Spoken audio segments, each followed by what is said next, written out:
Veronica Webb is an American model, actress, writer, and television personality.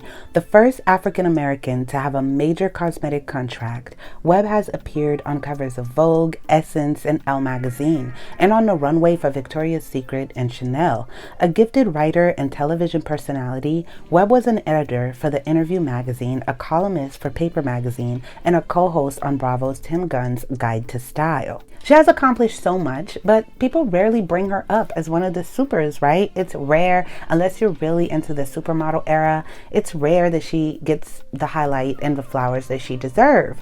And I've seen on Lipstick Alley that she gets a little hate because of the situation with Mary J. Blige that happened. So people just want to discredit her and talk about, oh, she's not all that. She's not that pretty. She's basic. Oh, she wasn't a great model. And I just like to disagree. And we're going to get into all of that and more. But first, hey friend, welcome to my channel, karinealourde, where we deep dive and break down the most iconic stars through history. If you're not yet subscribed, please be sure to do so. And if you're already subscribed, please turn on your notification bell so you never miss an upload. Now let's get into this video. So we are going to do a model profile for her where we're going to break down, like, she gives you very detailed points on how to have the model 90s model body, which I'm sure many of you ladies would be interested in. We're going to talk about her fitness, her skincare routine, and all of that good stuff. But then we're also going to dissect her career, some problems that she faced, and some disparities, and then also this Mary J. Blige situation and where is all this hate coming from. But first, let's start with her fitness routine. When talking about her fitness routine, she said, I do cardio, boxing, yoga, and I walk a lot. If I don't exercise, I get depressed. She told Today some of her tips she learned to stay in shape as a model. Number 1, drink a glass of water first thing in the morning and before you go to bed at night. Nothing helps the body do its housekeeping like a simple glass of water. Water plumps the skin on your face and body, making it appear smoother, and a glass before a meal curbs overeating. A glass after dinner is every model's tired and true secret to a flat stomach because it aids digestion and helps the body detox. Number 2, she says, break a sweat every day. No matter what amount of exercise you do, it's good for you and important. It's never too late to add exercise into your life, and it makes a difference in how your face looks and in the way both your mind and body feel throughout the day. Everyday exercise is the most affordable and effective form of aesthetic medicines or plastic surgery. Number 3 is restful sleep. She continued by saying, here's a helpful hint for falling asleep at night. Recite positive affirmations. Sounds super corny, I know, but I tell myself when I can't seem to settle down that I'm happy and everything is okay. Counting my blessings and reminding myself of wise decisions I've made reassures me that there's always a lot to hope for and look forward to in the second half of my life, end quote. 4th is skincare. Your skin is your body's largest organ and its first line of defense against infections, disease, and free radicals. Constant care with clean plant-based beauty products is my cardinal rule for boosting skin strength on a cellular level. And let's take a pause real quick before we read her 5th and final tip. She has come forward bravely on her social media to talk about her skincare decision with a post, and I show you guys the picture here. So she has a skin condition where she stated, this is what my skin looks like 90% of the time without makeup. Honestly, when you all have been asking me how I get my glow up for my pics on Insta, I wouldn't feel right not giving you the whole story. First and foremost, I'm here to let you know, 1, effortless is BS when it comes to fashion and beauty, or just about anything else that's worthwhile for that matter. 2, for a long time, I allowed having a skin condition define how I felt about myself and how I thought other people felt, perceived and felt towards me. Less than perfect skin was something I felt would hurt my chances from everything from career to being loved and desirable to being taken seriously in social situations. I was letting something so simple and fixable define so much of life and my attitude before I had even given myself a chance to succeed in any situation. I always felt like hiding. 3, but it doesn't have to be that way. The hard part is figuring out what works. Don't get down on yourself and never give up on finding what makes you feel like your best version of yourself. Here's the good news. No one does anything every day because it's complicated, time consuming, or a ton of hard work. Now, to get back to her 5th and final tip, number 5 is intuitive eating, nutritious eating, right? She says, when it comes to nutrition, my advice is to keep it simple. Stop eating as soon as you feel full. Limit refined sugars and processed foods. Avoid anything that comes in a bag or a plastic sleeve. You don't need to turn down goodies and desserts at every opportunity. Just remember that moderation is key. Most importantly, however, take the time to savor and enjoy everything you eat. Good food is one of life's greatest pleasures, end quote. I love that. Very healthy and balanced advice, right? And then when it comes to her hobbies, Webb's hobbies is decorating, colors, and textiles. And she also loves to travel. She also collects shipwrecks, artifacts, and textiles from around the world. I don't know her favorite color, so leave a fire emoji in the comment. Now, as far as her childhood, let's get into her childhood. So Veronica Webb, the famous American model and actress, was born and raised in Detroit, Michigan. Her date of birth is February 25th, 1965. She was born to Marion and Leonard Douglas Webb, both of whom spent 20 years in the Army. Marion was a public health doctor, and during Veronica's childhood worked long, tough hours in the emergency ward at Detroit General Hospital, while her father worked as an electrician. She grew up in a working class community of being poor, black, and crime-riddled. Working families like the Webbs were left in a town that was chronically underfunded. They lived modestly, all income going towards the education of Veronica and her two older sisters. And despite growing up in a family with no connection to the fashion industry, Webb developed an early love for fashion and modeling. As a youth, she was always drawn to magazine models and women who took control of their appearance. But her love for comic books was equally strong, and she dreamed of becoming an animator. Webb went to the Detroit Waldorf School and graduated in 1983. Soon after, she moved to New York to pursue her passion for fashion design. In New York, her modeling career took off, and she became the first black woman to have a major cosmetic contract with Revlon. When asked about her parents' Army background, Webb has always been very proud of them. In her own words, she said, "My parents' Army background had a huge influence on me. I was raised with a sense of discipline and respect for authority, which has helped me greatly in my career," end quote. As a child, Webb was drawn to comic books and dreamed of becoming an animator. She loved the colorful illustrations, detailed storytelling, and imaginative characters that these books brought to life. Her passion for comic books never faded, and she has even appeared in a few as a character. This love for comics was often overshadowed by her obsession with fashion, and Webb was inspired by models and magazines who had control over their appearance and admired them for their sense of style. Webb's childhood was all about exploring her creative side. From reading comic books to designing her own clothing, she had her hands full with a multitude of hobbies. Her interest in fashion and design eventually took over and became her main focus. Webb had two sisters.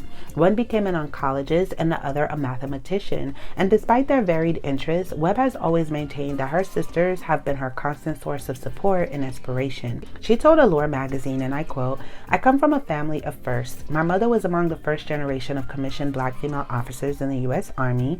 My sister is the first black female oncologist in the state of Michigan, and both my father and mother were the first people in their families to go to college. So in my family, there was always a sense of relying on your ancestors and the power of education, and then propelling your children forward in order to break barriers," end quote. Looking back, Webb reflects on her childhood with fondness, saying, and I quote, "I had an idyllic childhood. I was always encouraged to pursue my passions and explore my creative side, and that's helped me immensely in life," end quote. All in all, Veronica Webb's childhood was marked by a sense of discipline, creativity, and exploration. From reading comic books to becoming a fashion model, she has always followed her dreams and has become an inspiration for many young girls across the globe.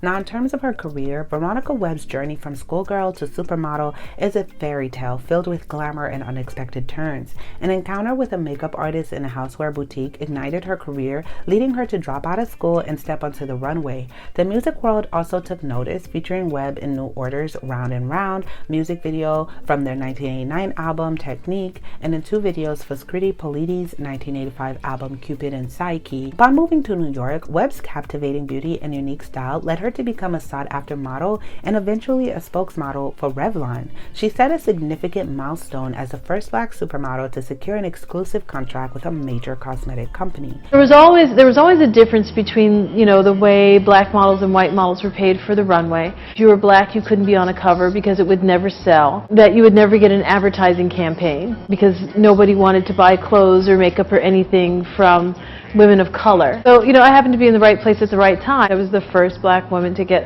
a contract, a full cosmetic contract, which is, for models, that's the best thing that you can possibly get from working in this industry. This was a big deal because she spoke about the disparities in the industry against black models for so long.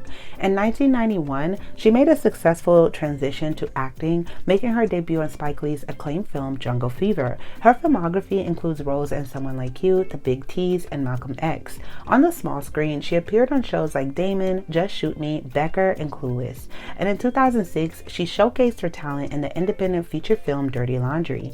As a runway model, she brought to life the creations of fashion luminaries such as Azzedine Alaïa, Isaac Mizrahi, Karl Lagerfeld, and Todd Oldham. Webb's impeccable style earned her a spot on American Vogue's Best Dressed list 3 times. She did face some pressures to be perfect because models were supposed to be perfect. My first impressions of fashion in the beauty industry was very intimidating. You feel like you have to be perfect. No one's perfect, no one's ever going to be perfect, but you have tools to create the illusion of perfection. How you look and being a model is not who you are, it's what you do. Beyond modeling and acting, Webb is also a talented writer. She has penned essays and columns for a variety of notable publications, including Interview Magazine, Paper Magazine, Panorama, Details, Elle, The Sunday Times, The New York Times, Syndicate, and Esquire. And in 1995, she graced the runway for the inaugural show of Victoria's Secret. 3 years later, Miramax Books published Veronica Webb's Sight Adventures in a Big City, a collection of autobiographical essays that Harvey Weinstein, chairman of Miramax, proposed publishing while they were queuing at the White House. Webb's television presence continued with her co-hosting the first season of Bravo's Tim Gunn's Guide to Style in 2010. She was appointed a member of the Eucerin Skin First Council advocating for her skin health. During her time in Paris, Webb lived with designer Azzedine Alaïa, where she learned to speak French. She told Beautiful Humans in an interview, and I quote, "I love speaking French. It's Azzedine Alaïa and his partner, the painter Christophe, who taught me French. To me, that was one of the greatest things my career as a model allowed me to do. I was able to travel the world. I learned to speak another language. My only regret is that I didn't learn to speak more languages during all those years traveling. I don't speak French very often here in America, but I remember my French very well because at the time, Azzedine and Christophe were like my second parents, and I used to speak French with them all the time. I like to watch French movies, and I also have French friends. France had a very positive impact on me and played an important role in my career's development. The welcome I received from French people changed my life. They've been so kind to me. I would never have become Veronica Webb, the top model, without this French chapter of my life," end quote. She devotes time to several charitable organizations, including Lifebeat, Product Red, and the RPM Nautical Foundation. Deeply affected by the AIDS crisis in the 80s and inspired by her ex-husband George Robb's work with RPM. In terms of her relationship, Webb married George Robb in 2002, and they had 2 children, Layla Rose Robb and Orpheus Blue Robb. After the divorce in 2009, she married Chris Delgado on March 23, 2013, continuing her life filled with glamour, creativity, and dedication. Now let's talk real quick about the scandal now that we got all of that out. It's not really much of a scandal when you got deep into it, so I don't know why people made such a big deal, but I guess I can understand if you're super fans of Mary J. Blige, right? So there's this article that Veronica Webb wrote for Vibe about 10 to 15 years ago. Mary was supposedly, allegedly drunk and high. So Veronica Webb went to interview Mary J. Blige for Vibe, and she was the one that wrote those pieces. Because I tell you, she's a very brilliant woman, Veronica Webb, right? So she used to write a lot of pieces for magazines and interview people, and she's very articulate and composed. And as we all know, Veronica Webb, as a model in the 90s, she avoided alcohol, she avoided smoking, and she kind of stayed away from substances for the most part. So when she was put in that environment, she can get a little uncomfortable with it. And you know, Mary J was a little free. Mary J. Blige has said with her own mouth that she had a volatile era where she, you know, thought everyone was out to get her, was a little bit more, you know. So Mary was under the influence, according to Veronica Webb. And so Mary thought a lot of what she was saying during the interview was off the record, but Veronica wrote every word down verbatim and put it out there, like everything verbatim. It was so cringe. And Mary wanted to beat her up, okay? But around that time, Mary wanted to beat everybody up, and because she was, you know, always under the influence. So she put everything up there, said basically Mary J. Blige was kind of rude and defensive and wanted wanted to fight and was kind of like encouraging her to drink with her, getting beers and liquor and encouraging her to do something. And Veronica just wanted to get on with the interview. And I guess Mary J. Blige thought she was a little stuck up. And even at one point in an interview, you guys can find it and read it yourself, she even told Veronica that the questions that she was asking was stupid. Those were some stupid questions, so I'm going to give you stupid answers. And it was just crazy to read the interview. But now there's not much noise about that. But, you know, I guess people from that era still, they kind of put the grudge out on Veronica for that and kind of said she had a bad attitude and they don't really like her. She's stuck up and this and that. So this is where Lipstick Alley and a whole bunch of like Reddit and other people comments under videos that I saw for her, where people are just like, oh, she's not all that as a model, like just ragging on her. I'm like, okay, let's not lie, guys. Let's not lie. I could not like her because of Mary J. Blige, or, you know, stands picking their favorite and stuff like that. But I mean, look at her. The girl could model, okay? She eats it on the catwalk. She eats it on the catwalk, and her photos are just stunning. I can look at her photos through like just forever. So a lot of the commentary that I was seeing was kind of harsh, and I just couldn't understand it. And I'm just like, listen, if Mary's not tripping right now, why are you guys tripping? Veronica hasn't really spoken on it since, but it seems like a lot of people won't let it go. And she seems to be cool with like Kate Moss and stuff, because there was even, oh, she was shady to Kate Moss. No, she wasn't. What was going on was the whole waif body, which I did a video for Kate Moss also. I love Kate Moss, but her body type was becoming the trend in fashion. The waif, like, you know, heroin chic look was becoming the trend. And they said that that trend was to push out the black models, because the black models were a little more curvier, a little bit more toned. Like I saw Naomi, I see Veronica, right? They were a little bit more toned, a little bit more athletic. They looked healthier, you know. Even Cindy Crawford had a little bit more curve to her, but the heroin chic was more to promote like the Twiggies, you know, Twiggy era. There was an era where black models just wasn't a thing, and in the 90s that's when you saw black models starting to come into more. So Veronica was more so sticking up for the black girls, because she kind of can see what they were trying to do, and it wasn't shade or anything like that, but she was just speaking up about the body types for the black girls. So I don't even know where that came from, like why she got hate for that. But like I said, I really think it's a matter of people taking up for their favorites, because honey, am I blind? Comment below in the comment section if this is not a stunning woman whose pictures is giving top model. Like her walk is giving top model. Am I blind? Am I tripping? Y'all comment below, because I know I'm not tripping. I'm like, what are they talking about? Basic wear. Veronica is anything but basic, okay? So I don't know where on the Tumblr pieces, Twitter, etc. It's just kind of been this thing. And I think she should be up there with the other, like the Naomis, you know. She should be up there with the supermodels of the 90s. There's a lot of models. Like I did a breakdown for Katusha, and Katusha is one of my favorites. She killed a runway, okay? I just love her. She's gorgeous to me. Everything is better, but she doesn't get her flowers like the supers, right? Because there was more scandal. They had more relevance. They were in people's faces a lot more. But in terms of models, even the supers, the top girls that are out there, I don't think they were the best to ever do it. When you know, get deep into the modeling world, you see, oh, there were a lot that were killing it out here, but they just didn't get that exposure because they weren't involved in so many scandals, and they weren't dating celebrities. And they kind of, you know, I even love Yasmin Gari, one of my favorite models also.